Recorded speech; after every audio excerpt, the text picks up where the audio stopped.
টক দই দেবেন না বা খুব ঠান্ডা দই দেবেন না। আর এক ড্রপ অফ অয়েল, 1 টিস্পুন জিরে, এরপর কাঁচা লঙ্কা, 2-4টের মতো কারি পাতা। কারি পাতা যদি না থাকে তাহলে দেবেন না, কোনো অসুবিধা নেই।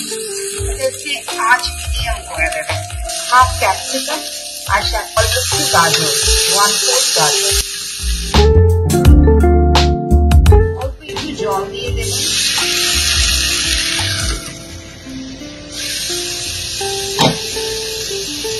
এবার দইটা একদম কম আছে, দরকার পড়লে গ্যাস বন্ধ করে দইটা দেবেন। দইটা দেখবেন ফুটতে আরম্ভ করেছে। আপনার একটা পাউরুটি মিডিয়াম ফ্লেমে এটাকে কিছুক্ষণ ঢাকা দিয়ে রেখে স্বাদ মতো নুন দেবেন। এটাকে অনেকভাবে করা যায়।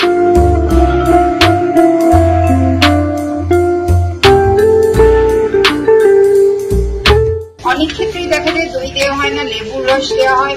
এবং সবজির মধ্যে আমি যেমনি ক্যাপসিকাম বড় বড় করে কেটে দিয়েছি এবং গাজর দিয়েছি, তার বদলে পেঁয়াজ আর টমেটো দিয়েও করা যায়।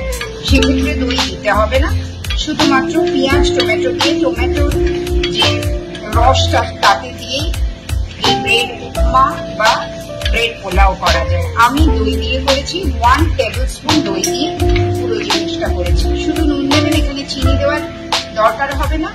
এবং শেষে গার্নিশিং এর জন্য ধনেপাতা দিয়ে দেবেন।